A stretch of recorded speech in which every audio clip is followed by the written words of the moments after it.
primero agradeciendo a todos el estar aquí presentes, porque para todos viene siendo un esfuerzo. Recién conversamos un poco también con Sonia y con el equipo, el tema de que sabemos también que hay enormes ofertas, y Sonia nos traía el dato de que es bastante especial en Argentina, ella que tiene conexiones en todas partes, así que también se agradece esto de disponerse a otra pantalla, a volver a pensarnos, pero bueno, es también nuestra forma, me parece, de pensar en los chicos, y no solo aquello que tiene que ver con la convivencialidad, que es tantísimamente importante, digo, no solo lo concreto de eso y de cuidar, sino también poder tener un momento de corte, de reflexión y de compartir también en comunidad lo que vamos haciendo, ¿no? Porque también para los que estamos ahí en la trinchera está muy importante sabernos apoyados, ¿no? Así que en ese sentido, muy agradecidos, agradecidas, y hoy tenemos entre nosotros, saben ustedes que están en el espacio de conversaciones entre grandes acerca de los chicos, que es un espacio particular de la Fundación Juanito, y si está Lore por ahí, que me avise, nosotras... Estoy. Ahí está, muy bien. Ya entró Lore, Ahí entró, sí. Está cerca, mirá, ahí vio. Bueno. La conectividad es un desastre para mí, en mi casa. Bueno, es que nos toca eso, ¿no? Y lo bien que lo venimos atravesando dentro de todo, sobre todo, bueno, a nivel institucional, decía yo, ¿no? Pero bueno, Lorena Naveira es directora general de la Fundación, junto conmigo, mi nombre es Gilda Podestá, y ahí entre nosotros, no nos vamos a presentar todos hoy, pero hay muchas personas que forman parte, afortunadamente, de la institución y que hacen justamente posible que estemos aquí en esta situación de encuentro hoy.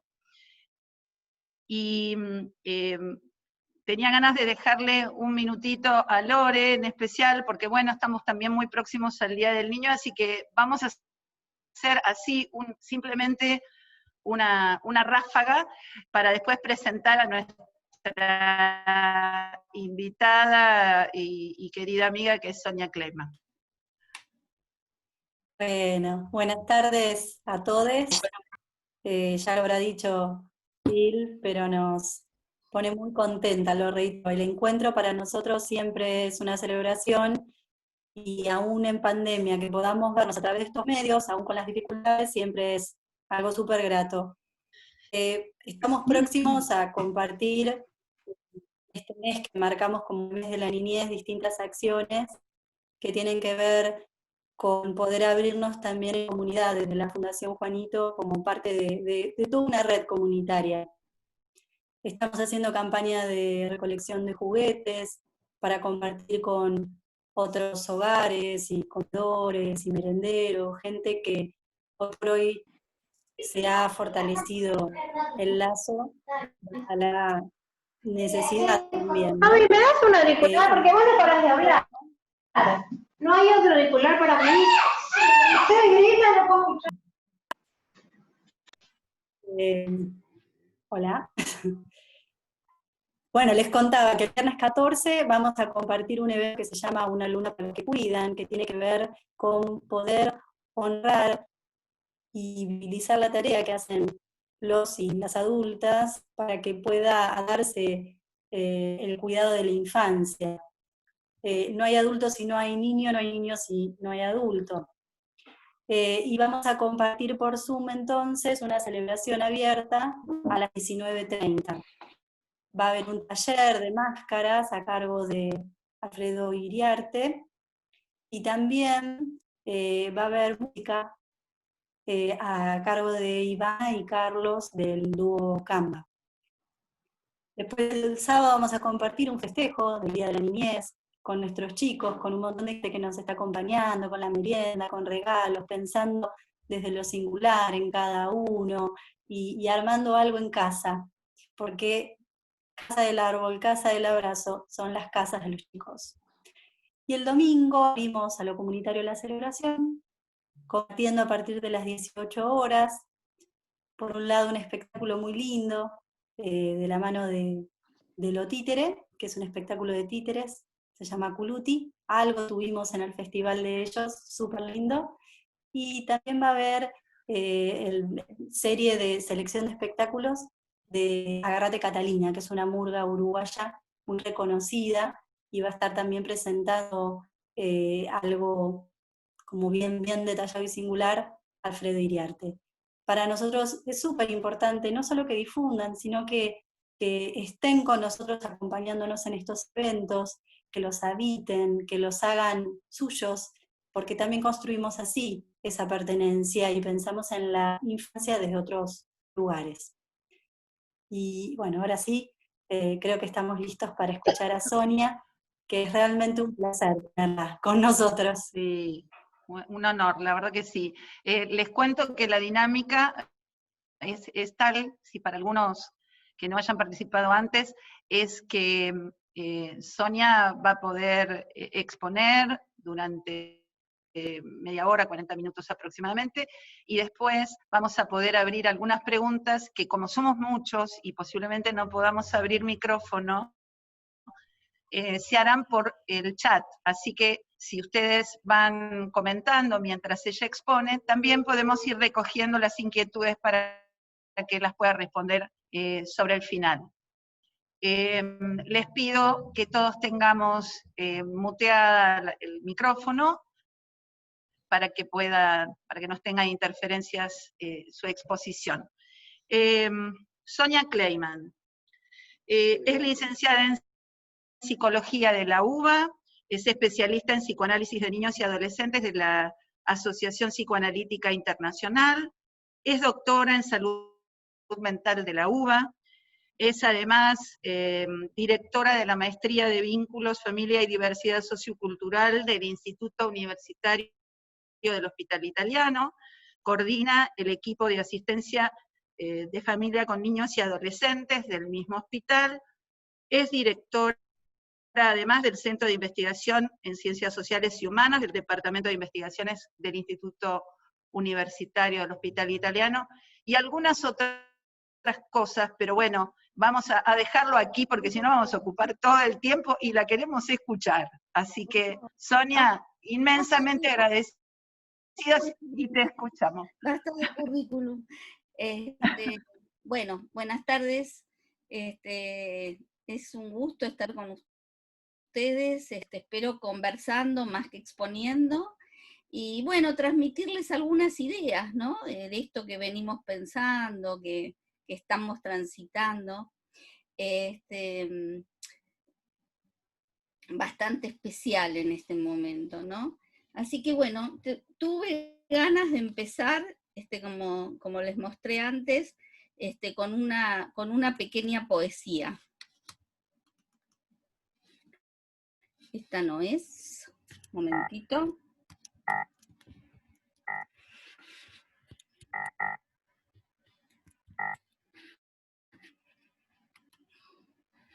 Esperen un segundo porque se me fue a otra. No hay problema.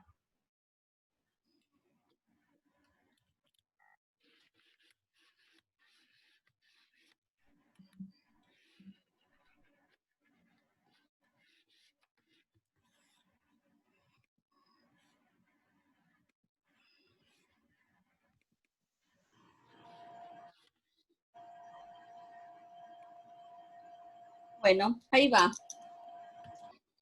Esta poesía dice así: esta madrugada es la primera del mundo. Nunca hubo esta hora ni esta luz.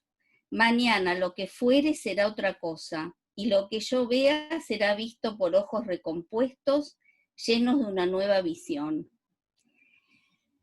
¿A qué se refiere esto? Se refiere a la idea de cómo se vive algo novedoso sin encerrarlo en lo ya conocido. Esta madrugada es la primera del mundo. Así nos dice Fernando Pessoa. Y creo que a nosotros nos cuesta un poco ver que cada madrugada es la primera del mundo, ¿no? Y es la primera que estamos viviendo, porque es esa, ¿no? Resulta que ayer alguien me dijo algo, ¿no? En un encuentro, me dijo, estoy esperando un fin de semana largo, me dijo, para irme acá a unas 5 cuadras, que está la casa de mi hijo que está desocupada en este momento, que tiene todo, tiene internet, tiene televisor, tiene Netflix, tiene absolutamente todo. Estoy esperando un fin de semana largo. Y entonces yo le pregunté cómo era eso, por qué un fin de semana largo. Y entonces me miró un poco asombrado y me dijo, pero claro, porque uno hace estas cosas en los fines de semana largos, ¿no? De irse de la casa a otro lado, de irse afuera, de irse a otra casa. O por supuesto que estaba obviado que se podía ir en cualquier momento, porque en ese departamento podía estar, podía trabajar, podía mirar la tele, podía hablar con los otros, ¿no? Pero quedaba como muy instituido que eso se hace en los fines de semana largos. Entonces fue muy interesante porque no había necesidad de esperar un fin de semana largo. Sin embargo, se había instalado esa situación de tal manera que parecía que no podía aparecer cualquier otra idea. Ir lunes, martes, miércoles, ir sábado y domingo, volver a la casa el jueves, ¿no? Era como que estaba instituido que eso se hace de una determinada manera y de un determinado modo de hacer. Y entonces, yo digo que parece que cuando algo ocurre diariamente, cuando algo ocurre habitualmente, lo damos como por sentado, como que es lo regular, que es lo usual, que es lo habitual. Y en última instancia lo terminamos llamando normalidad, ¿no? Pero resulta que estamos viviendo algunas cosas diferentes, ¿no? Porque la vida no es supuestamente la de siempre, y lo que ya conocemos, lo que conocemos de las otras personas tampoco. Entonces resulta que lo que está pasando hoy, que parecía que era de las películas de ciencia ficción, por ejemplo, resulta que ahora está acá. Como en su momento el Nautilus que inventó Julio Verne era de la literatura, pero después que empezó a existir en el mundo, resulta que para nosotros es absolutamente regular que haya submarinos, que haya sensores, que haya luz eléctrica, ¿no? Que haya aire acondicionado. Entonces, resulta que hoy estamos ante situaciones novedosas. Pero, ¿qué quiere decir eso? ¿Qué quiere decir que estamos ante situaciones novedosas? Entonces, yo me pregunto, ¿es que el mundo es otro? Y yo la verdad es que creo que sí, y que creo que existe el riesgo de decir que no, que es el mismo, pero que tiene otra forma, por ejemplo esta, como a veces se dice de los problemas de las enfermedades, que son las mismas pero con otra forma, por ejemplo, o se dice de un montón de situaciones a las que pareciera que hay que quitarle la marca de novedad porque nos resulta más tranquilizador o más aplacador pensar que es lo mismo, nada más que se transformó o cambió algo. Pero yo creo que sí, que el mundo es otro, lo que no quiere decir que luego haya o no muchísimos cambios, pero han quedado expuestas situaciones que hacen que efectivamente no sea la misma madrugada que ayer ni la de mañana. Y entonces esto nos implica ir recorriendo otros caminos, ¿no? Esperen porque, a ver si es así, nos implica recorrer otros caminos mucho más inciertos, diría yo, caminos en donde suele decirse que está todo un poco raro, ¿no?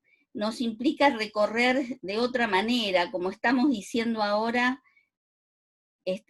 cartografiar, ir cartografiando, ir armando, ir descubriendo, ir inventando, ir trasladándonos, y no porque estemos en cuarentena y en casa eso no sucede, porque puede suceder de muchas maneras, ¿no?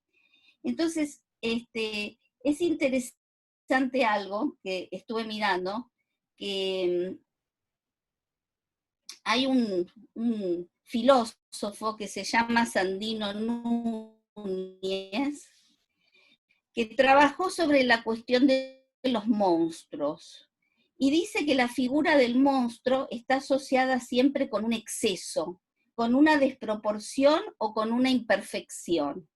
Y entonces eso hace que siempre se produzca como un rechazo a lo radicalmente distinto al usual, porque siempre parece algo raro, algo monstruoso, que produce repulsión o también produce fascinación, porque lo raro no es lo habitual.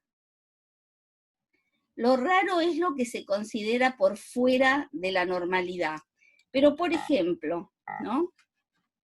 Por ejemplo, si nosotros estuviéramos más acostumbrados a que los pelos se usaran así, o que las familias fueran de esa manera, o que las relaciones fueran de este tipo que se muestra ahí, aunque sea en foto.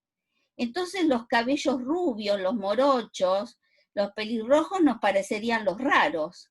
Pero ahora nos parecen raros estos. Si uno va por la calle y mira estos pelos o estas familias así, probablemente haya comentarios de vuelta a la cabeza, empieza a decir que no es lo usual, no es lo habitual.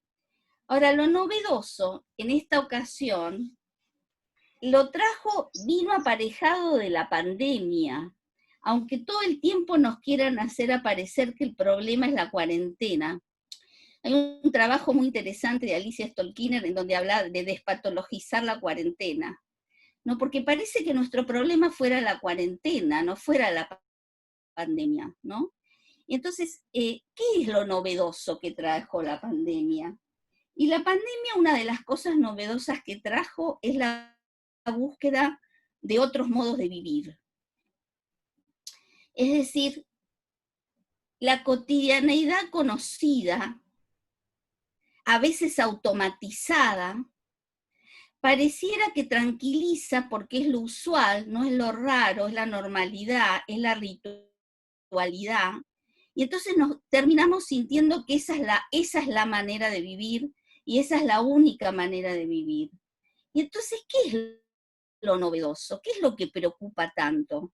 A mí me parece que una de las cosas que preocupa mucho es algo así como creer que habría que saber, como si nosotros hubiéramos sabido cómo vivir por la manera que vivíamos, y entonces parece que ahora nos preocupa que no sabemos muy bien, ¿no? Por ejemplo, parece que las familias no saben muy bien qué hacer con los chicos en la casa, parece que las personas no saben muy bien qué hacer sin el organizador usual del trabajo, parecería que no se sabe muy bien qué hacer si no se puede ir a los restaurantes o a las reuniones, y parecería que ese es el problema de no saber, cuando en realidad parecería que lo que queda claro es que no sabemos muy bien cómo vivir de otras maneras. Por eso yo le había puesto un poco el título ese, porque me parece que una de las cosas que yo por lo menos observo, tanto en lo social, como los amigos, como en la clínica, es que hay como una profunda e intensa ansiedad por no saber, ¿no? Y creíamos que sabíamos, ese es el problema.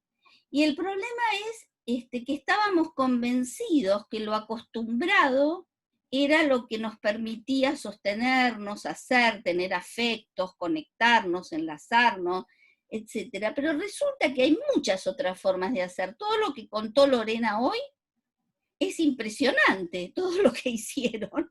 Y sin embargo no estamos en las mismas condiciones de siempre. Lo que estamos haciendo ahora. Entonces, resulta que, bueno, ustedes saben que a mí me gustan algunos autores, no cito mucho, pero en algún momento Derrida, que es otro filósofo, dice, vivir es algo que puede aprenderse, enseñarse, se puede aprender por disciplina, por experiencia a aceptar, o mejor a afirmar la vida. Y él dice, vivir hay que vivirlo. Y en este momento la vida, las experiencias, las sensibilidades son otras. Ahora tenemos un problema muy importante, y es que tenemos lo que yo podría llamar una irradiación mediática. ¿Por qué lo llamo irradiación? Por esta idea de que la irradiación ni siquiera se percibe, pero penetra, ¿no? Tenemos una irradiación mediática, yo lo llamo usualmente el taladro mediático, continuo, que nos perfora y nos perfora desde todos los medios, transformando la posibilidad de encontrar otros modos de vivir en una descripción que pasa por el decaimiento, la angustia, la restricción, el aburrimiento, la ansiedad, el encierro, el aislamiento, todo a predominio de la tragedia. No sé si esto es porque somos porteños o porque de alguna manera es lo más accesible y lo más fácil de poner en juego y usado además políticamente. Y entonces resulta que nuestro problema es que parece que estar en casa es estar encerrado en la cárcel. Parece que estar con los hijos es una tortura china. Parece que tener todo desde otra realidad que es la virtual, habría que rápidamente volver a la otra, ¿no? O sea, todo el tiempo, por ejemplo, el famoso extrañamos el fútbol, ¿no? O sea, todo el tiempo es aludir a lo que no hay, a lo que no se tiene, a lo que no se puede, a lo que angustia, a lo que decae, ¿no? Entonces se produce una especie de clima, ¿no? De frustración, y entre la nostalgia y lo apocalíptico, digamos, en donde de alguna manera nos quedamos como mucho más encerrados que estar en nuestros lugares habitacionales, ¿no? En donde la casa se transformó, como dijo la otra vez Persia, más que en un refugio, pareciera que en un lugar casi de castigo, ¿no? Entonces están los que no quieren ser castigados, los que quieren una supuesta libertad, ¿no? Frente a olvidar que son modos en estos momentos de que algo tienen que ver con el cuidado. Buenas tardes. Primeramente, gracias por el privilegio de poder compartir con ustedes esta diplomatura. Yo trabajo en Casa Bíblica Argentina, cuyo...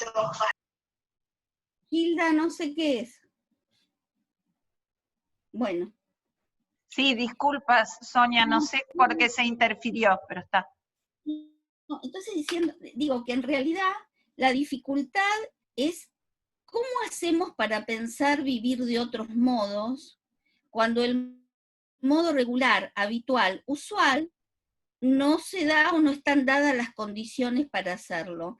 Pero eso me parece que es mucho más abarcativo que la cuarentena, ¿no? O sea, me parece que de alguna manera nos implica, nos requiere, nos convoca a pensar que puede haber otros modos de vivir, que no hay uno solo, más allá que este no sea el elegido, pero me parece que abre un campo muy importante, que abre un campo de alguna manera de poder desafiar eso que podría ser una inventiva, que podría ser desafiar otros modos de hacer, otros modos de pensar, otros modos de encarar situaciones. Pero eso está totalmente opacado y anulado por estar todo el tiempo designando a esta situación desde lo peor, desde la falta, desde la nada, desde lo peor, desde lo peor que nos podía estar pasando. Y entonces yo me preguntaba, ¿cómo sería vivir esta mañana como la primera del mundo y no estar añorando todo el tiempo la mañana anterior o buscando cómo será la próxima? Entre el es incierto por venir, que siempre es incierto, nada más que usualmente se lo quiere adivinar, se lo quiere predecir, se lo quiere presagiar, porque la realidad es que nunca sabemos cómo va a ser lo que está por venir. aunque tratemos de aprenderlo con H o de adivinarlo. Entonces, la realidad es que me parece que no se puede enseñar ni aprender a vivir, porque hay que hacer la vida se hace. Y sí, quizás no están los abrazos, las salidas, pero no hay otras cosas. Se acabó todo porque no se da lo que esperamos que esté. Entonces, me puse a pensar que es interesante porque todo el tiempo, no sé si tengo alguna otra acá que me venía bien. Bueno, tiene un poco que ver con esto que decía antes, que lo diferente al habitual no es lo anormal, ¿no? Como si de repente uno viera algo así y aparece algo y entonces parece que eso es lo raro o lo anormal, ¿no? Entonces, pareciera ser que uno de los problemas es que no sabemos bien qué lugar darle a lo nuevo, ¿no? ¿Y qué sería lo nuevo? Lo nuevo es aquello inédito, es decir, se quiere asemejar lo que pasa ahora a las pestes, a las crisis, a la metáfora de la guerra, porque es tan evidentemente acuciante hacerle lugar a que esto es inédito. No importa que haya habido pestes, que haya habido guerras, que haya habido enfermedades, esto que está sucediendo es inédito, ¿no?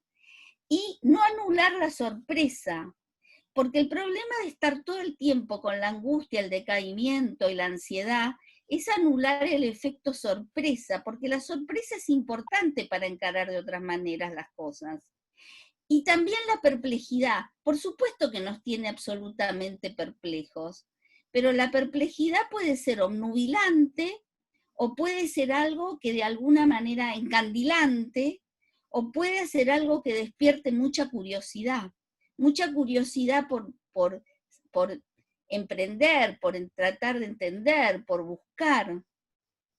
Entonces, ¿cómo hacemos con lo no conocido y lo no vivido para no revestirlo inmediatamente de lo ya sabido, ¿no? Entonces, pareciera que el problema que se instaló y que se repite en todas las conferencias, ¿no?, es la cuestión de la incertidumbre. Resulta que nosotros, desde la perspectiva vincular, hace años que venimos hablando de la incertidumbre, en el sentido de ubicarla dentro de nuestros marcos teóricos, de nuestras formas de trabajar, de nuestras formas de vivir, ¿no? Como algo a lo que se trata siempre de opacar, a lo que se trata siempre de desviar, ¿no?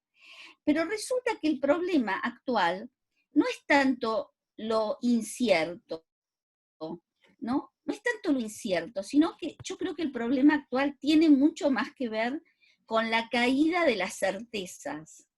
Es decir, con aquello que se nos ocurre que tiene que ser de determinada manera, con las verdades únicas, con los caminos únicos, con lo que supuestamente hay que coincidir, hay que articular, con lo que supuestamente organiza, guía y ordena nuestras vidas. Y en realidad, la incertidumbre es parte de nuestra vida, que a veces se trata de evitar con las certezas.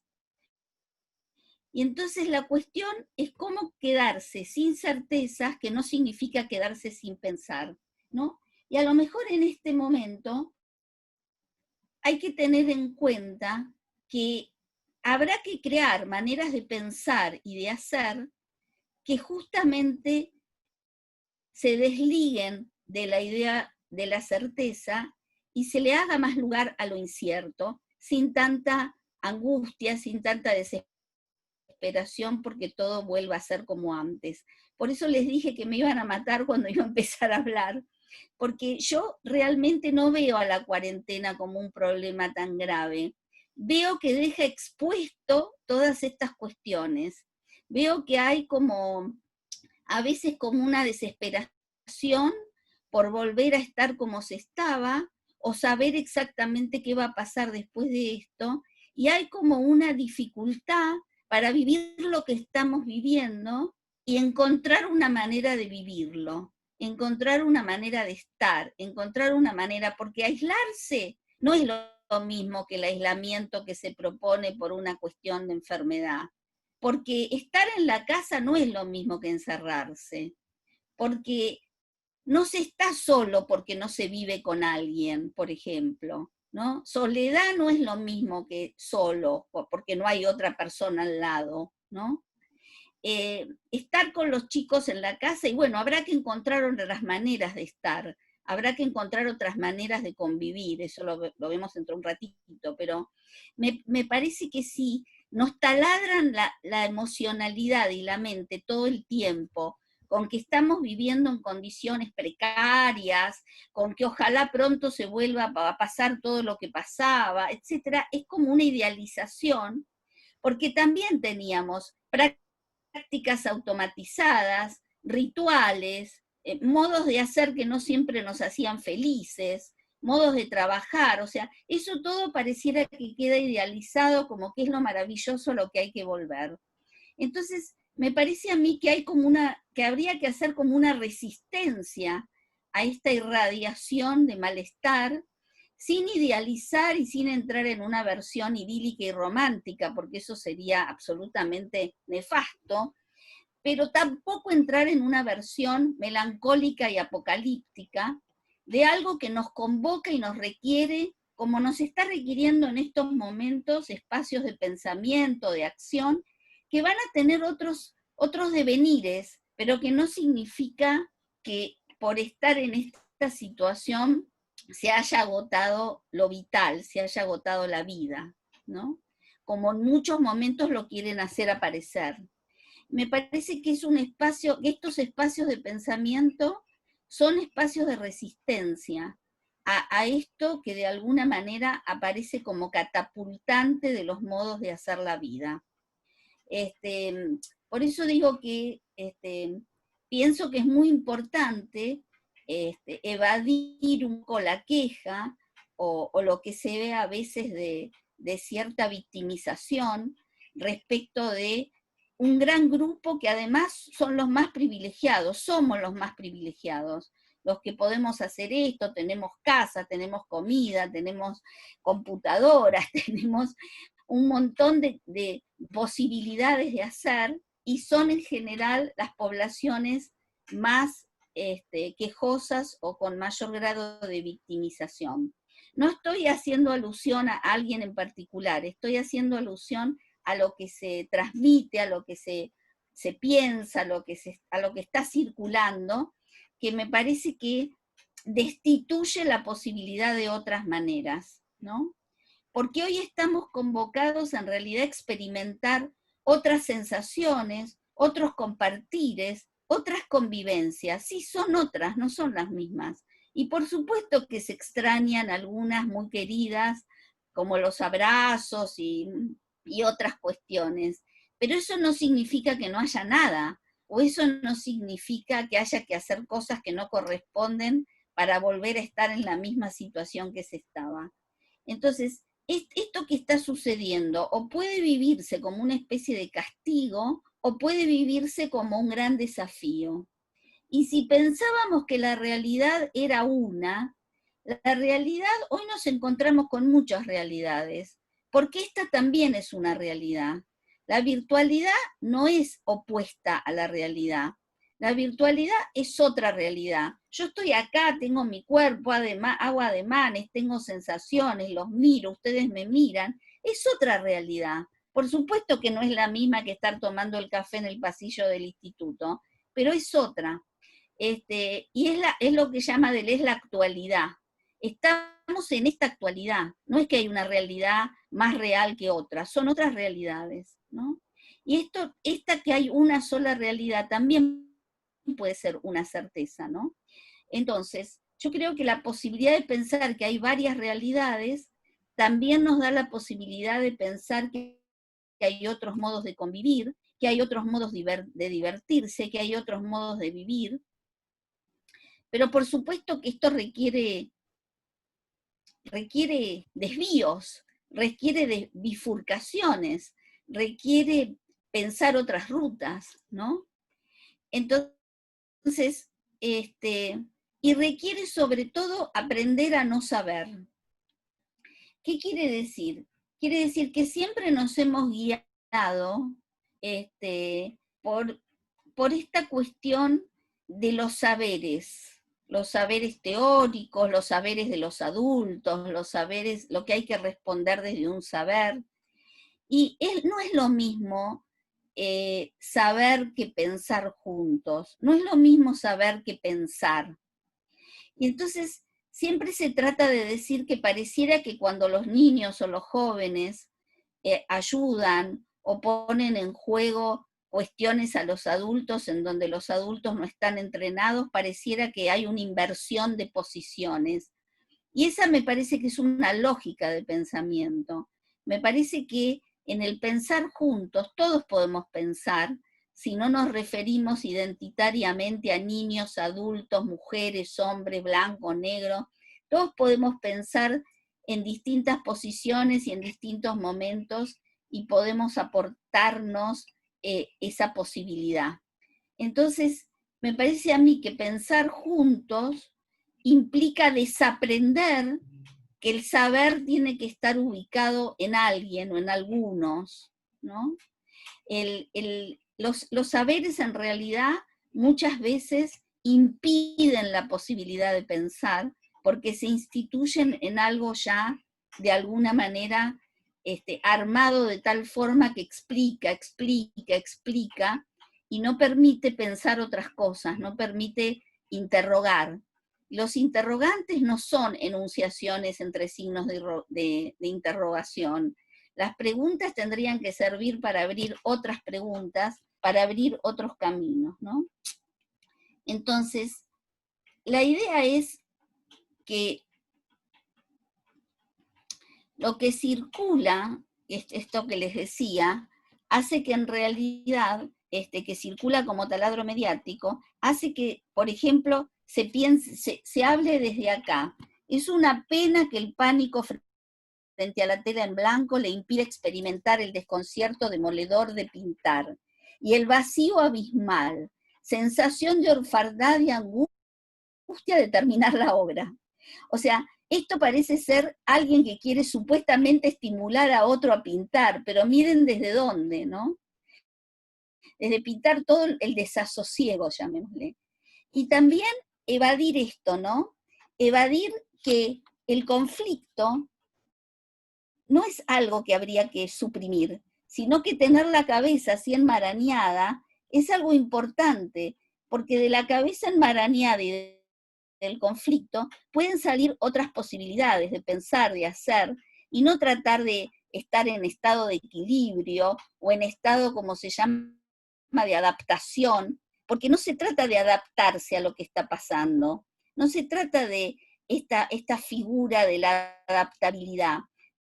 Se trata justamente todo lo contrario, se trata de habilitarse para vivir de las maneras posibles esta situación en estas condiciones. La adaptación sería como más ligada como casi a la resignación, casi a aquello que hace que, bueno, no hay esta famosa frase, no hay otra. Sí hay otra, hay muchísimas otras, nada más que hay que hacerles un lugar, ¿no? Entonces, no sé cómo estamos con el tiempo. Estamos bien, Sonia. Estamos Bueno, bien. entonces, sí. Si querés en 5 minutos, una cosa así, vamos abriendo algunas preguntas, cuando vos quieras. Algunas preguntas ya aparecieron, Bueno, porque nos pusiste en tensión, te aviso. Ahora, quería hablar, como vos me pediste, que un minutito nada más, un poquito Sí. de la cuestión de la convivencia, ¿no? Y lo que puse acá es convivencia no es estar en la misma casa. Así como Deleuze dice, vecino no es el que vive al lado, es el que comparte la misma meseta, dice, ¿no? Algo así como los que pronto se sienten en cercanía con ideas, con sentimientos, con sensibilidades, ¿no?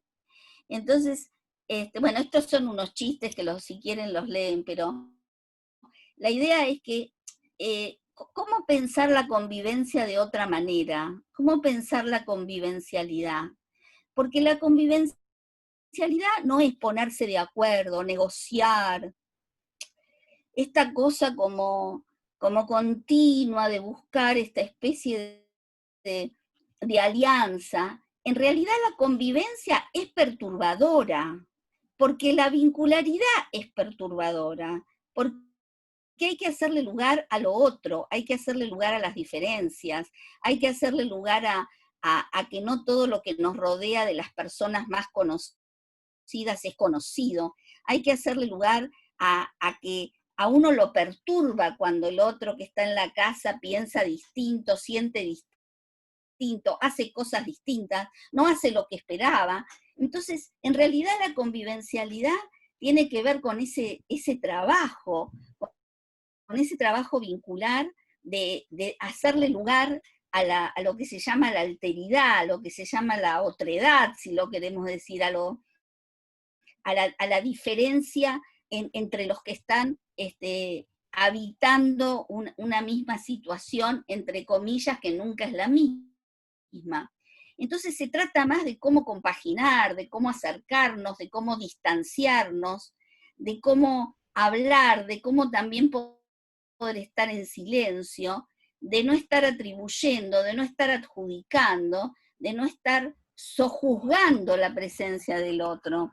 Entonces, me parece a mí que estos sentimientos que a veces hay como de asfixia o de encierro, tienen que ver con la dificultad de hacerle lugar a que la convivencia tiene que ver tanto con la posibilidad de tener momentos de distensión, como saber también que va a haber momentos de hostilidad o momentos de más conflictivos o situaciones en que no va a pasar todo como si no hubiera ni un sí ni un no, sino que convivencia también es eso, es vivir con, y la vida tiene que ver con esto, tiene que ver con lo vital del empuje, con lo vital del conflicto, con lo vital de la potencia de las cosas que hacemos, y que no son siempre llanas, no son siempre, llamémosle, totalmente amables, como hacerle lugar también a bajar un grado la susceptibilidad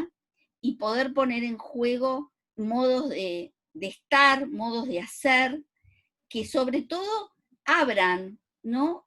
Sobre todo la posibilidad de registrar lo que se está deseando, se está necesitando. Inclusive esto a veces requiere reformular espacios en las casas, reformular modos de estar con los hijos, reformular modos de relacionarse.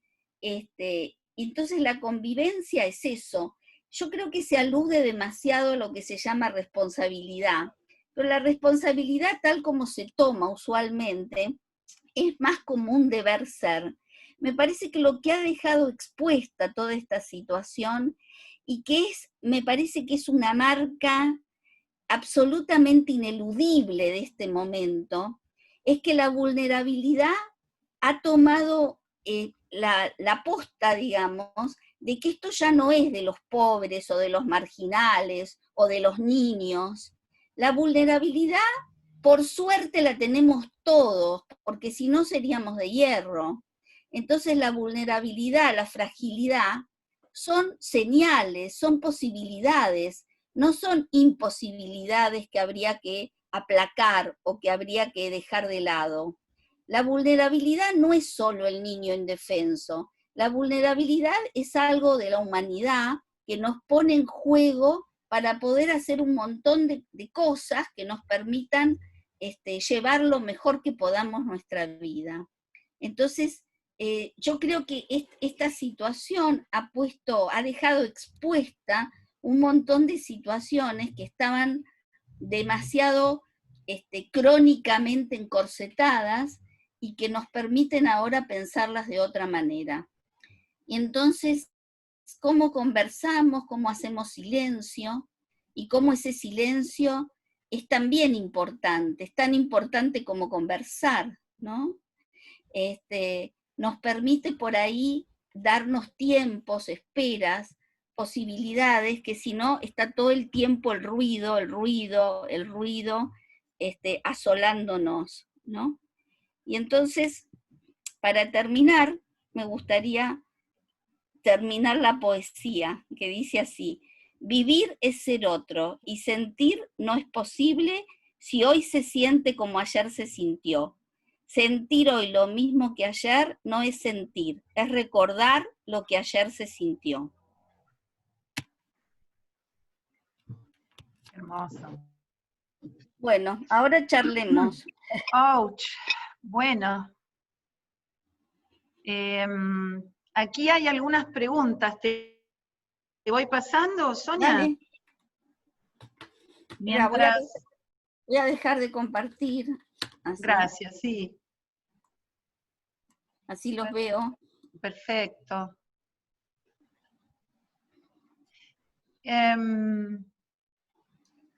Aquí preguntan, por ejemplo, ¿no? Me pregunto si no hay algo en esta sociedad occidental, capitalista y cristiana que no permite dar cuenta de lo bien que uno está. Como si fuera más comprendido ante la queja, ante lo negativo, lo malo. Como si uno quedara desbocado si dice que está bien. Tanto más en este momento de pandemia. Desbocado igual a desubicado. Sí, sí, está buenísimo. Yo creo que sí, yo creo que cuando la gente muchas veces se junta, está esperando el momento oportuno para específicamente la queja, ¿no? Por ejemplo, alguien me decía el otro día, no, porque yo tengo restringida mi libertad. Y yo le pregunté, ¿pero libertad de qué? Entonces, bueno, es que no puedo hacer todo lo que hacía o no, pero claro, tiene coche, tiene permiso, tiene un esto, tiene lo otro, y entonces la libertad, ¿qué es? Es ir al shopping el domingo, digamos, porque o ir a ver a tal o cual en el momento que se te ocurre, eso pasa a ser la libertad. Yo creo que sí, creo que nuestra sociedad occidental capitalista, y voy a agregar judeo-cristiana, me parece que sí, que ha llevado hasta a esta cuestión de materialización de todo, a tal punto. Yo estoy totalmente de acuerdo, si uno no se queja o dice que está bastante bien, es mirado como cuando se dice que tenés un hijo adolescente y no estás con tantos problemas, digamos, porque pareciera que hay clichés que hay que sostener, ¿no? Sí o sí, para de alguna manera combinar, homogeneizar, uniformar, ¿no? Yo del otro lado pensaba también en la sobreadaptación o en este empuje a naturalizar que todo lo que está sucediendo debe ser también, ¿no? En el otro extremo. Y también aquello de que, bueno, así como si te quejas por ahí, así como si cuando decís que estás bien, te tornás como desubicado, tirar muchas pálidas y decir que estás mal también está mal visto en un punto, ¿no? Y uno trata de guardarse para no afectar a los demás. Esto también, o por lo menos lo he conversado. Está como esa oscilación, ¿no? A mí me parece que el problema es esto, ¿no? Es como que parece que hay que ubicarse, como de un lado o del otro, o no, como que cuesta mucho que aparezcan situaciones, ideas, oscilaciones, tensiones, que no pasen por una cosa o por la otra, que pasen por un transitar, un devenir, un incursionar en una zona que por supuesto va a despertar de todo, va a disparar pilas de sensaciones, emociones, como acá hablaban de los miedos, ¿no? Claro, tal cual. Pero una cosa es el miedo, que es una señal importante en la vida, y otra cosa es dinamitar con terror, con cantidades, muertos y muertos. Una cosa es dinamitarte la cabeza mañana, tarde y noche con datos, y otra cosa es usar el miedo como señal, como posibilidad de cuidado. Absolutamente. Tu referencia respecto de este taladro mediático es, creo que lo sentimos todos, ¿no? Y es una amenaza también a poder generar algo diferente todos los días, porque es la apuesta, ¿no? Por lo menos es la convocatoria que me aparece cuando te escucho hablando. Acá dicen, lo nuevo moviliza y potencia el producir. El volver a la certidumbre calma, tranquiliza, aunque el costo sea amoldarse a lo instituido. Sí. ¿Existe la certidumbre? Preguntan también. Y alguien contesta, sí, y está dada por una constancia relativa a la que le damos crédito, aun cuando vivamos en una paradoja y paguemos con la libertad. Me quejo de lo que me falta, pero no aprovecho el tiempo haciendo lo que me había quedado pendiente cuando no lo tenía y seguramente me quejaba. Yo creo que el lenguaje nos requiere hablar en sucesión y en términos, ¿no? A mí me parece que, por supuesto que ciertos palenques de donde agarrarse hacen falta. O sea, no se puede salir totalmente de la expectativa hacia el futuro o de la esperanza, como no se puede salir de tener algunas ideas que nos parezcan que son importantes para aferrarnos un poco a ellas, ¿no? Como sería, no certezas, pero sí ciertas certidumbres de que voy a llegar a mi casa, qué sé yo, ¿no? Como que nos hacen falta algo de eso. El problema es que eso cuando se convierte en certeza, en que sí o sí las cosas tienen que ser como yo las planifiqué, las pensé, las proyecté, ¿no? Y que si no pasa eso, entonces se cae en una zona de desesperanza, de vacío, de angustia, ¿no? Entonces, a ver, por ejemplo, yo tenía una vez una gente que iba a hacer un viaje, y el viaje por H, por B o por Z, en uno de los lugares no se pudo tomar el avión. Entonces la idea era que se arruinó todo el viaje, no que podía hacer otro recorrido, que tenía que, no, era un llanto como si todo el viaje se hubiera destituido, ¿no? Entonces, el problema no es que haya cierta necesidad o deseo de algunas certidumbres, el problema es que se conviertan en certezas inamovibles, ¿no? Tampoco podríamos vivir todo el tiempo en un estado de incertidumbre total, Claro. porque nos ahogaría un poco la ansiedad, la inquietud. Pero el asunto es cómo maniobrar con eso, ¿no? ¿Cómo maniobrar? Ajá. Acá dicen también, mirá, tarda mucho adaptarse a lo nuevo, hacer el duelo y volver a empezar.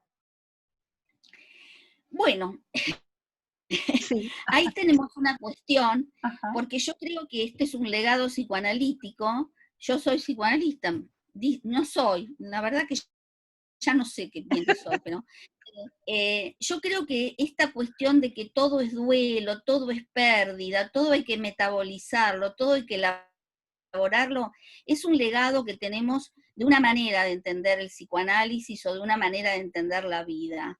Yo creo que no se trata de adaptarse a lo nuevo se presenta, lo nuevo se vive, lo nuevo se experimenta, porque es algo que de alguna manera rompe con lo instituido o rompe con lo que está.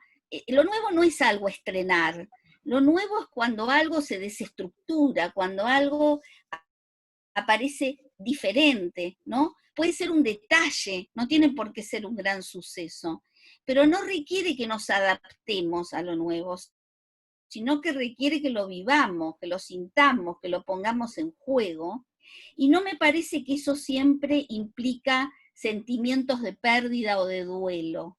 Pienso que pueden ser devenires de la vida, de que no siempre lo que ya no se tiene el cuerpo infantil que ya no se tiene, no tiene por qué ser una pérdida, porque por ahí hay mucho más alegría por tener otro cuerpo que no tener el chiquitito que se tenía, qué sé yo. Digamos. Está bueno el Yo ejemplo. creo que hemos tenido siempre esta idea de que acceder a un lugar nuevo, a un lugar distinto, implica una pérdida. Y entonces trabajamos en función de la pérdida y del duelo, y no tanto de a lo que se accede, no tanto a la potencia que tiene lo que se está realizando, ¿no?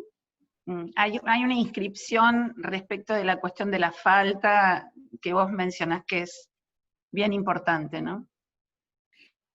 Acá, o sea, a mí me parece muy importante salir un poco de la versión melancólica, ¿no? Porque si ustedes ven un poco los cuerpos teóricos, siempre parece que se está perdiendo algo, ¿no? Siempre parece que para ir hacia otro lugar, lo otro que se hace es una pérdida, ¿no? Y entonces me parece que eso lleva a un modo de entender las situaciones, de trabajarlas, de pensarlas, y a veces no son pérdidas, a veces es algo o que se agotó, o a veces es algo que se decide dejar, o a veces es algo que se prefiere hasta perderlo. No siempre necesariamente tienen por qué ser vivido como pérdida, ¿no? Acá aluden a esto de la pérdida como de la pérdida del poder, como no poder, una vivencia aplastante y alienante que busca más que nada sumisión. Eso se refiere al saber. Creatividad, sí. Yo creo que sí, creo que los saberes, o sea, primero que pienso que siempre hay relaciones de poder, ¿no? En todo lo que hacemos hay relaciones de poder, pero el poder puede ser sustantivo o el poder puede ser verbo. El poder sustantivo es el poder ligado a la dominación, y el poder verbo tiene que ver con la potencia, con lo que se puede. Me parece a mí que el saber ligado a la dominación es el saber que se impone excesivamente, es el saber que hace creer que porque uno supuestamente sabe, puede más que el otro o lo puede, digamos, ¿no? Y me parece que el saber, digamos, los saberes o los pensamientos más que los saberes, son los que tienen la potencia, lo que se puede hacer con otro y entre otros. Pero yo pienso que sí, que la certeza, el saber como poder, son del orden de la posesividad y del dominio, ¿no? E impiden pensar entre otros y con otros.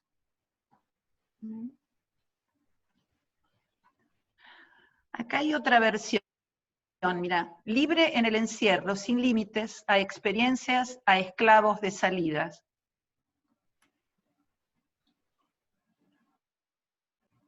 Libre en el encierro, sin límites a experiencias. A las experiencias, a las experiencias como esclavos de salidas.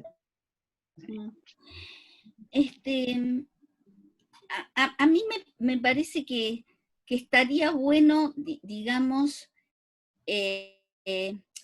salirse como de los pensamientos binarios, ¿no? Los pensamientos binarios que implican libre o encarcelado, que implica, ¿no?, estar siempre como en un pensamiento que oscila entre dos posiciones, ¿no? Yo pienso que más bien tiene que ver con los devenires, ¿no? Aunque debe haber momentos en que uno se sienta con mayor libertad para pensar, para hacer, otros momentos donde se sienta más oprimido, otros momentos donde tenga ganas de tener las prácticas que tenía en otros momentos en que esté feliz porque descubrió algo diferente para hacer que nunca le había salido, nunca se le había ocurrido que podía hacer en este momento, o también de alguna manera descubrir lo que sí o sí no te gusta, ¿no? No me gusta limpiar el baño, ¿qué le voy a hacer? No me gusta, digamos. Estoy en un país donde siempre me lo hicieron, bueno, ahora lo tengo que hacer.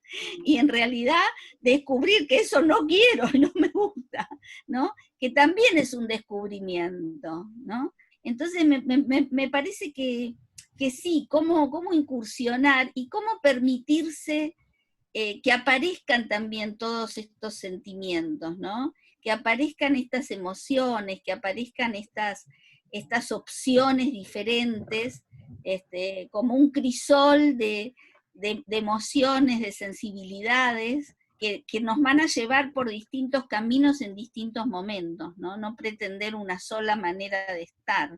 Por eso dije que no quería dar una versión idílica ni romántica, sino una versión de un espectro, como una paleta que pueda tener muchos colores y algunos te gustan, otros no, otros te caen bien, otros te caen mal, pero no siempre ligados solo a la versión más negativa de todo, ¿no?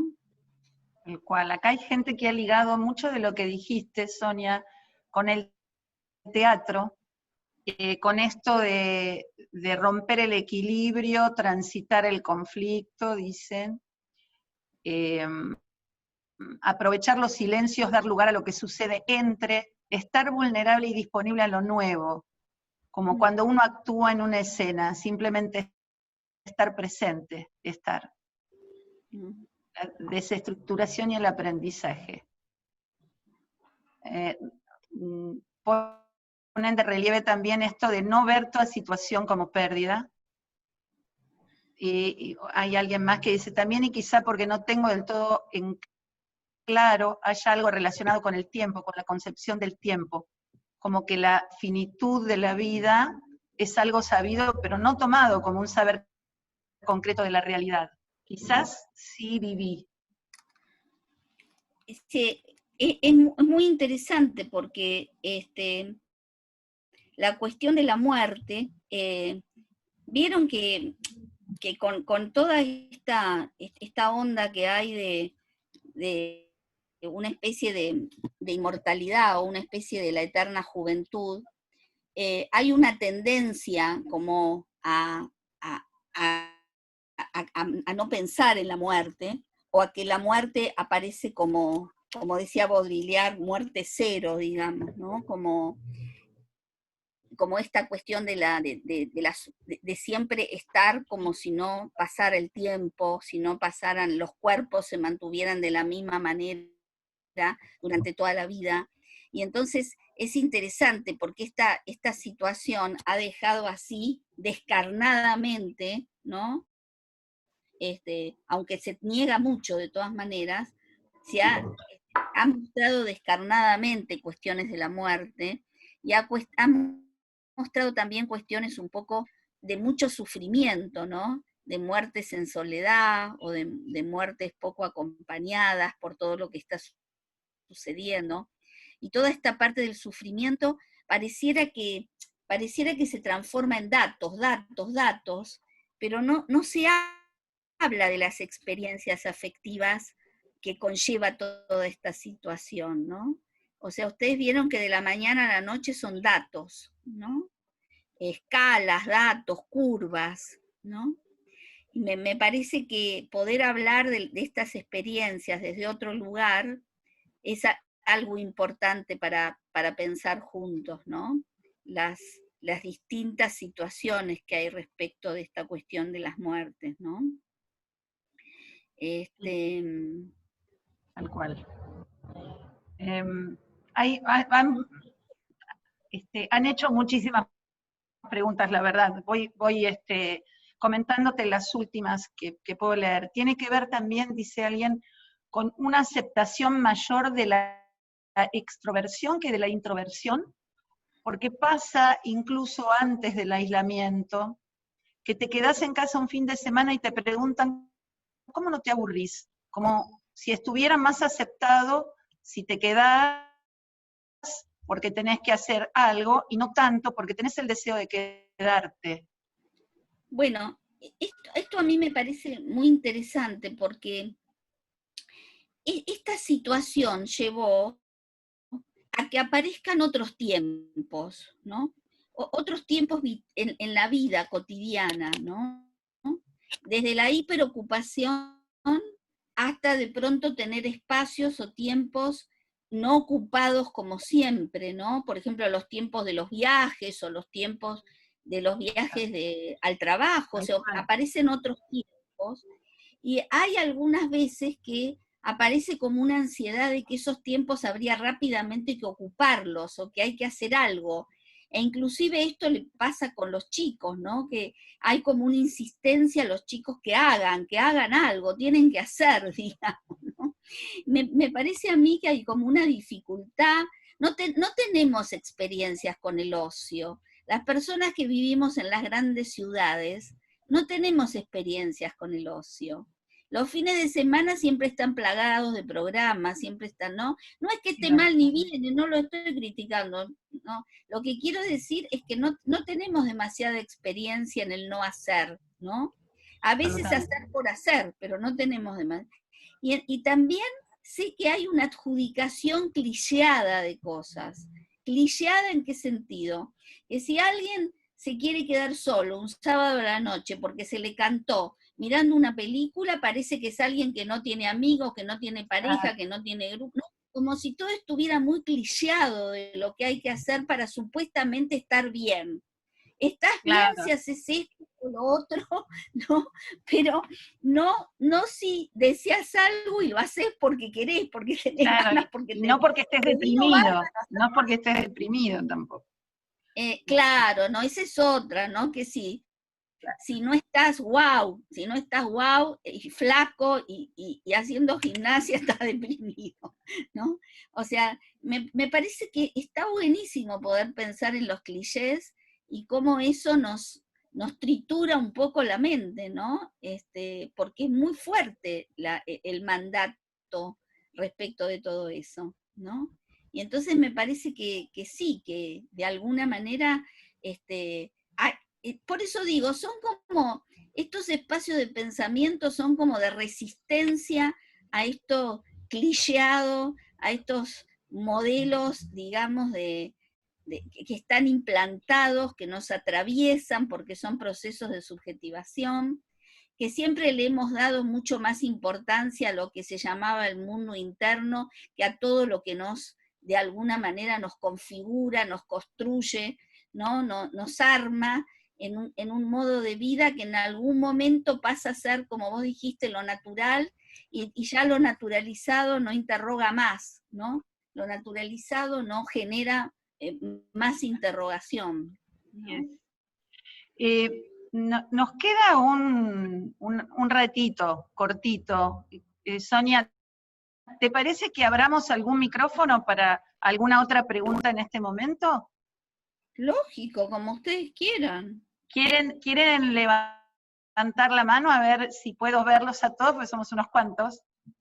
Somos más de 70 personas, así que, pero si alguien quiere hacer una pregunta y puede levantar la mano, entonces, o me avisa por el chat, más fácil.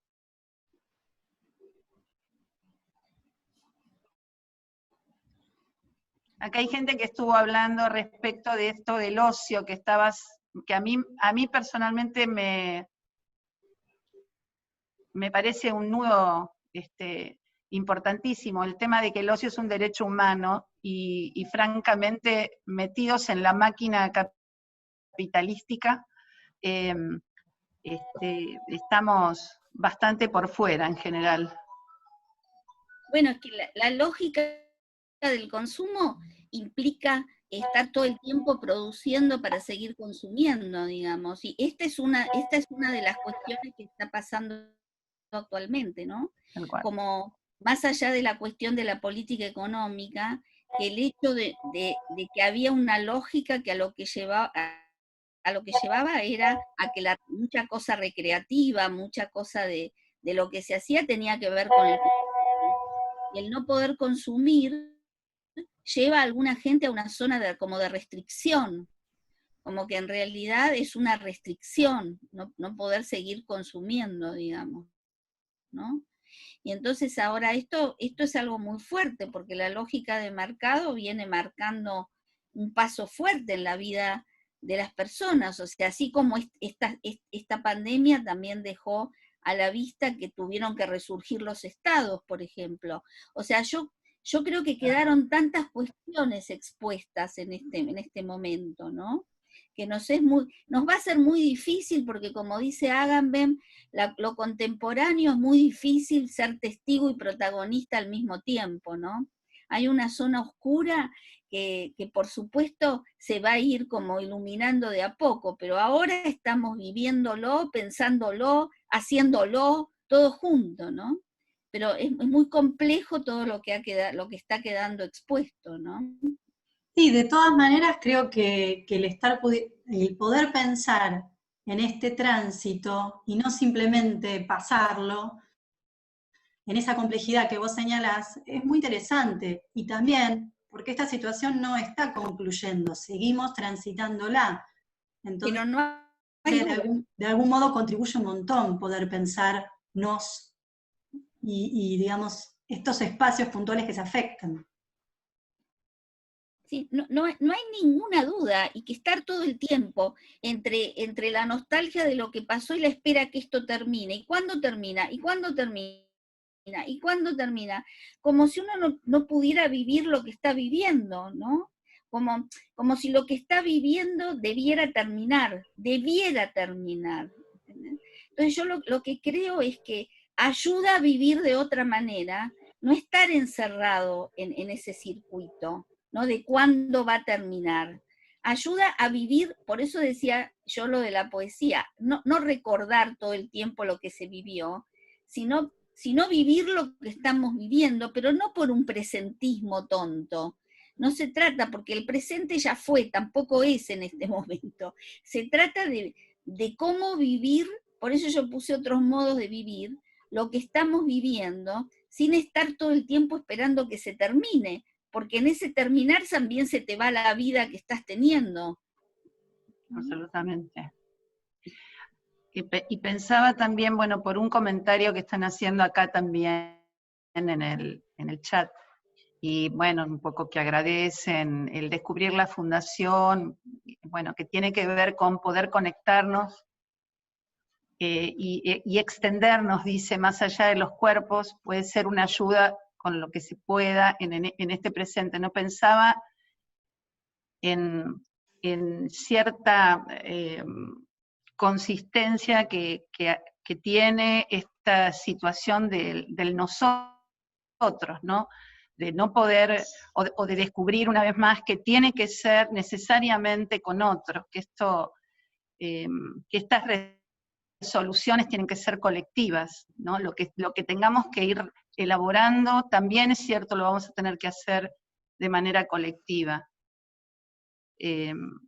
Así que estos parates, me parece, ¿no? Esta discontinuidad, de repente, este poder parar a pensar, es un poco lo que decía Lore, a mí me parece también muy importante, alivia, digamos, también, ¿no? Porque compartimos no solo las sensaciones, sino abrimos posibilidades de pensarnos en esta situación, ¿no?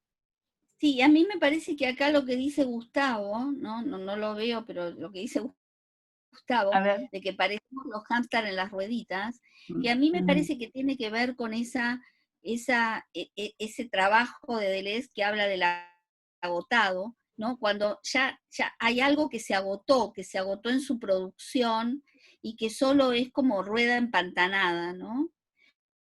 Y esta posibilidad de decir, bueno, a ver, desempantanemos, no sigamos rondando con la ruedita, sino ver si uno se puede salir de esa situación de seguir dando vueltas sobre lo mismo, ¿no? Porque esto que aparece cotidianamente, ¿no? Es una tendencia a más de lo mismo todo el tiempo, ¿no?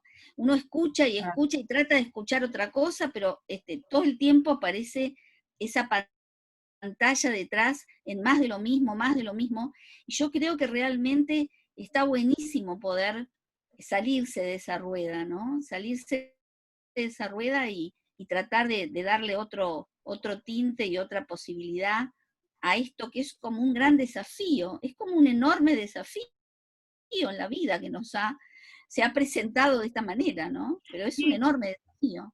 Y que pienso que de alguna manera ya estaba, ¿no? Porque quiere decir, no se nos aparece solo y aisladamente en esta coyuntura en especial. Me parece que ya venía viniendo, esto de estar girando en falso, y por ahí, bueno, como vos decías también, la pandemia lo pone muy potente, ¿no? Para que lo podamos ver. Graciela quería hacer un comentario, perdón. Que viniera viniendo no significa que ya estaba, ¿eh? Ajá. O sea, yo creo que hay que darle el lugar de que se presentó. De todas maneras, aunque algo venga viniendo, Sí. cuando se presenta ya es otra cosa, digamos, ¿no?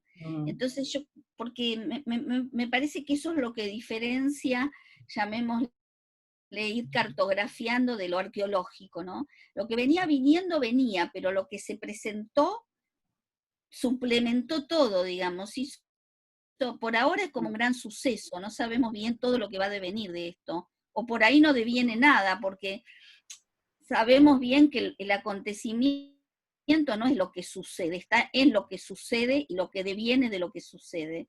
Entonces, estas elucubraciones que se hacen, decir esto va a pasar a ser una especie de comunismo nuevo, o va a pasar a ser un derechismo absoluto, son elucubraciones, porque la realidad es que no se sabe siquiera si va a haber algún cambio. Ojalá lo haya, pero no lo sabemos, ¿no? Está bueno. Graciela, Graciela, ¿dónde estás? Que querías hacer un comentario. Acá estoy, Gil, ¿me ves? Ah, ¿cómo estás, Grace? Hola, hola. Adelante. Bueno, quería agradecerle a Sonia, bueno, veo muchas caritas conocidas que se extraño, les mando besos. Y quería decirle a Sonia que coincido mucho con todo lo que dijo, te lo agradezco, y la verdad que algo que quería compartir es algo que comentaba con una amiga el otro día, que es que parecería que esta pandemia nos hizo como un zoom, justamente, esta plataforma tan difícil, hizo un zoom a nuestras vidas privadas, ¿no? Algo que era algo como que estábamos de a ratos, o un pocas horas durante el día, ¿no? En contacto con la familia, con el marido, con los hijos, con lo que es la cotidianeidad de cada uno. Ahora lo tenemos 24/7, ¿no? Entonces, de alguna manera nos lleva a replantearnos las elecciones que hicimos y lo que fuimos armando como nuestra vida privada, ¿no? Que nos lleva inevitablemente a decir, bueno, esto es lo que armé, esto es lo que tengo, y me parece que eso a veces se recibe con alegría, y a veces, ¿no?, nos preguntamos sobre algunos cambios que hay que hacer, y por ahí también trae un poco de angustia. Yo estoy viendo mucho en el consultorio o en personas allegadas esto, ¿no? Que lo que estaban así como pateando, o más o menos lo tenían con curitas, se le vino como en primer plano, y no queda otra que atender. Entonces me parece muy interesante este momento para preguntarnos, ¿no?, acerca de todas aquellas elecciones que hicimos, o de los cambios que podemos hacer en nuestra vida cotidiana, ya que no tenemos distracciones, porque todas estas cosas que quizás nos molestaban, lo arreglábamos, ¿no?, yendo al shopping, como decía Sonia, yéndonos de viaje, a la cervecería, y ahora todo eso no está, y bueno, hay como que hacerse cargo. Así que bueno, eso quería. A mí me parece que algo que es muy interesante es esto que nombraste vos, Gilda, de la discontinuidad, ¿no? Porque cuando sucede una regularidad, parece que se confunde con la continuidad. Por ejemplo, si hay una pareja casada 20 años, la pareja sigue como en una especie de continuidad, como si no hubiera habido discontinuidades en el medio, o como si no hubiera habido nuevas elecciones, ¿no? Y en realidad esto deja expuesto que sí, que va habiendo discontinuidades, y va habiendo cambios, y va habiendo nuevas elecciones, y además que aparecen en estas circunstancias aspectos o modos de hacer o modos de sentir que no necesariamente estaban previamente, y que requiere de otra elección, y que requiere de otras operaciones vinculares, ¿no? Entonces, me parece que sí, que algo que conmocionó mucho en este aspecto de las vidas, fue encontrarse con quien creías que conocías y sabías, y esto más allegado, la hiperconfianza de la familiaridad, pero de pronto aparecieron aspectos, modos de hacer, modos de presentarse, modos de decir, que no eran los mismos, ¿no? Y a veces hay mucho rechazo a eso y querer sofocarlo, ¿no? Entonces me parece que esta es una de las cosas que ha traído mucho conflicto a nivel de las convivencias, ¿no? La enorme dificultad de no dar por sabido, no dar por conocido, por familiarizado, ¿no? O lo otro, querer sostener situaciones como si no estuviera pasando lo que está pasando, horarios, rutinas, cosas como si no estuviera pasando lo que sucede. Claro. Entonces querer sostener a ultranza algo que termina haciendo realmente muy tensionante la convivencia, ¿no?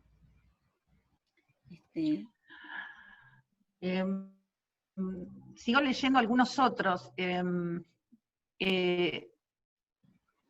A ver, se me fue justo. Muy interesante repensar la vulnerabilidad como condición humana y salir de la ficción de la omnipotencia que tapona, dice, la falta y que hace que en vez de vivir sobrevivamos. Me parece a mí que hay muchos autores, porque bueno, veo que hay muchos colegas, ¿no? Por eso lo hago más a este nivel, que hay muchos autores que vienen hablando de justamente hacerle lugar a la fragilidad, a la vulnerabilidad. Derrida dice cómo no temblar, Deleuze habla de balbucear, ¿no? Me parece que hacerle lugar a eso que no parezca todo tan sólido, tan armado, tan heroico, tan, como vos decís, omnipotente, o tan instituido, sino que hacerle lugar a otras sensibilidades, otros sentimientos, otros afectos, que no te llevan a tener que estar todo el tiempo entero, para enfrentar no se sabe qué desde ese lugar, ¿no? Entonces me parece que tanto a nivel social como no pensar que los vulnerables son otros, ahora quedó claro que los vulnerables somos todos, y a nivel emocional poder hacerle lugar a esa emocionalidad que viene de la vulnerabilidad, ¿no? Hacerle lugar, ¿no? Quedar permeable, dice Nancy también, ¿no? Cuando habla de estas cosas, ¿sí? Dice, es un desafío en lo individual y también, tal vez sobre todo, en lo colectivo. Hay alguien que dice, en el interior se vive bastante distinto a las grandes ciudades. Quizá lo más difícil, poder protegerse y proteger a los niños y a los adolescentes de la saturación de mensajes direccionados y poco útiles disfrazados de noticias.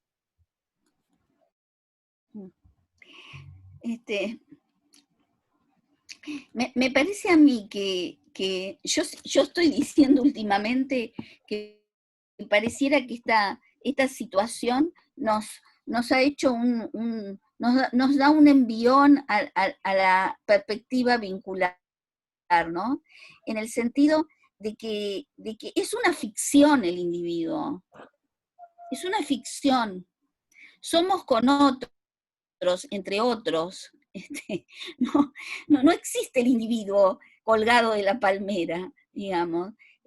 La realidad es que esto deja bien abierto y bien expuesto que somos con otros, ¿no? Siempre nuestro borde es con algo, ¿no? Como decía hoy en una clase, tengo apoyada el brazo en el escritorio, ¿no?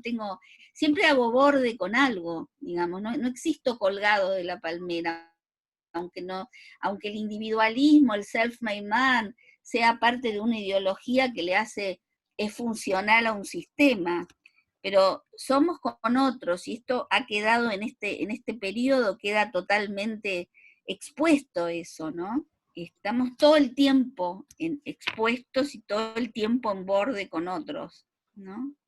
Y que lo vinculaba más allá de la presencia incluso, porque esto de la virtualidad, como se ha entramado, arma cercanía, de un modo que creo que muchos no lo tenían así pensado. Poder generar sensibilidades. No lo teníamos. Bueno, sí, yo me incluyo. Claro, digamos, yo lo que creo es que, vuelvo a decir, es otro modo de estar, otro modo de hacer, otro modo de relacionarse, que uno lo puede tomar como una restricción o lo puede tomar como eso, como otra modalidad posible, ¿no? Aquí preguntan si es pensar en esta circunstancia como una oportunidad. ¿Vos lo pensás así, Sonia?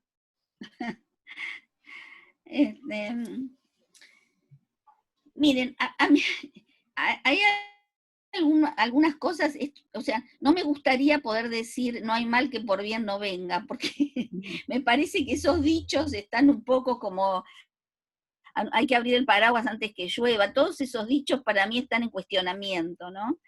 Yo no sé si es una oportunidad, pero sí me parece que abre a la opción y a la posibilidad de o vivirlo como, vuelvo a decir, como una restricción, como un castigo, o vivirlo como algo que puede propiciar, que puede estimular a otros pensamientos, a otras maneras de hacer, a otras maneras de vivir.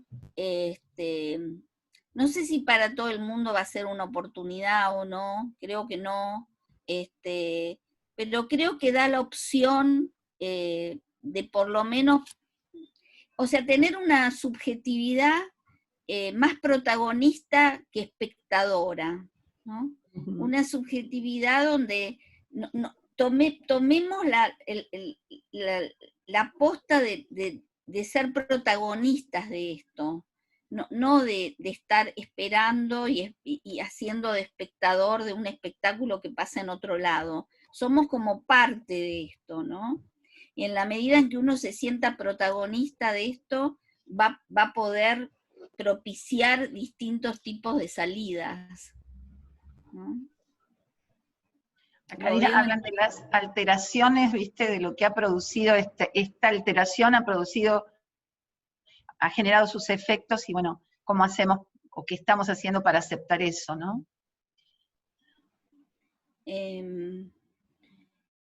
Y sí, yo pienso que sí, que se han alterado pilas de cosas, pero ¿por qué no tendría que pasar?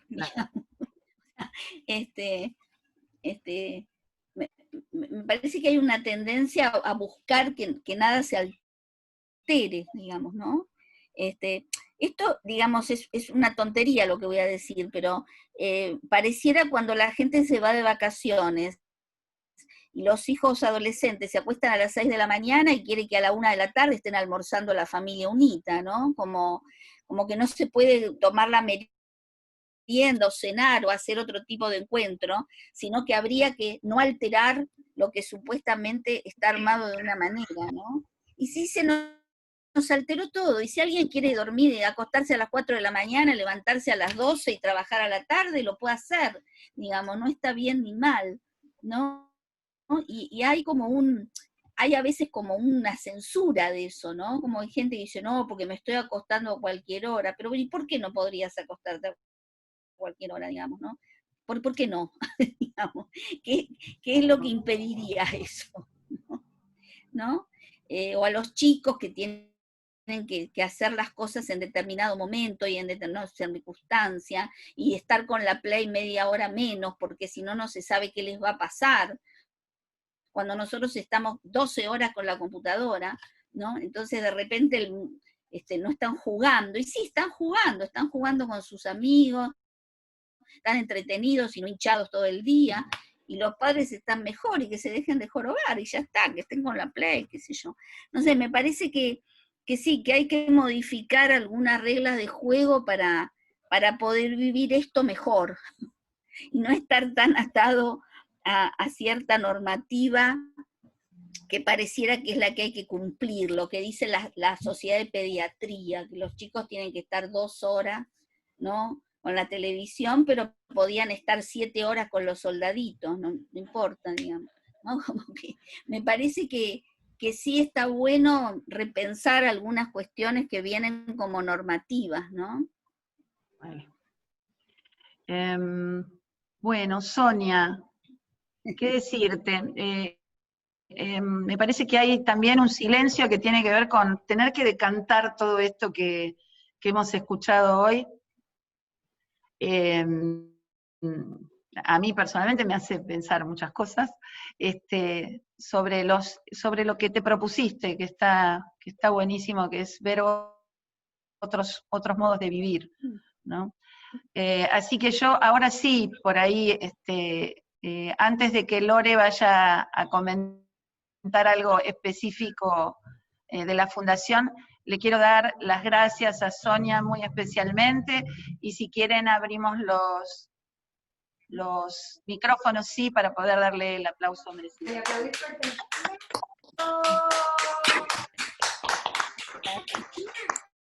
Bravo, gracias, Sonia. Un gusto conversar con ustedes. La verdad que esta es la idea, ¿no? Poder conversar y pensar juntos. Tal cual. Bueno. Para nosotros es súper importante, la verdad, Sonia, porque estas conversaciones están enmarcadas en la Fundación, que, bueno, primero es un placer tener este momento para encontrarnos, mucha gente conocida que no estamos pudiendo abrazar y vernos, y otras que se fueron sumando, muchas de la carrera de especialización, que también es un espacio vital de pensamiento sumamente buenísimo. La verdad es que para nosotros pensar los tiempos de pandemia, nuestra tarea fundamental es la del sostenimiento de los hogares, es vital. Si alguien tiene ganas de seguir cerca de la Fundación Juanito, el lunes tenemos una reunión de presentación institucional a las 18:30, y siguen siendo encuentros los que estamos pensando en pandemia, nos permite encontrarnos incluso a nivel nacional. Y queremos también agradecer, siempre lo hacemos, y hoy no va a faltar, toda la gente que también nos acompaña a través de las donaciones, los apoyos, muchos están trayendo juguetes, la verdad es que eso a nosotros nos hace seguir. Es una tarea de resistencia la nuestra, y queremos pensar desde lo comunitario, no desde lo que falta, no desde lo sacrificial, y no desde lo amargante, porque hay situaciones delicadas a abrazar. Creemos que esta es una responsabilidad, lo duro, lo cruel va a estar porque es parte de la humanidad, y deseamos que nos encuentre implicados. Así que muchas gracias a todos los que tuvieron el gesto de hacer una donación, un bono contribución a partir de la charla o en otro momento. Los que quieran, obviamente, son bienvenidos, nos da una mano, puede pagar remises, hay que pagar gente que está viniendo especialmente más tiempo. Son duros estos momentos. Cuando vos hablabas, Sonia, de estos tiempos, se piensa generalmente en una casa, en una familia, y hay un montón de contextos muy particulares y diferentes. Las dos casas siguen de pie, siguen vitales, y tiene que ver porque hay un grupo de personas sumamente comprometidas como el equipo de educadores, y gente que está en estos cuadraditos, pero sabemos que están en carne y hueso, que están cerca. Hoy, Sonia, la verdad que fuiste una de ellas que nos permitió y propició este encuentro, y que sabemos que esto es un caminar constante. Así que enormes gracias a todos. A todos, muchas gracias a ustedes también, sé que están ahí trabajando a full y saben perfectamente lo que yo pienso, ¿no? Que muchos están en desacuerdo. Para mí lo que no pasa solo por la familia, pasa por esto que ustedes hacen, los afectos, las afectaciones, los cuidados, el cariño, el estímulo. Así que realmente los felicito y sí, estamos cerca. Así que bueno, un gran abrazo y bueno, nos veremos pronto. Gracias, Dale. Sonia, por todo y a todos los que están presentes hoy. Bueno, nos seguimos viendo en las conversaciones. Les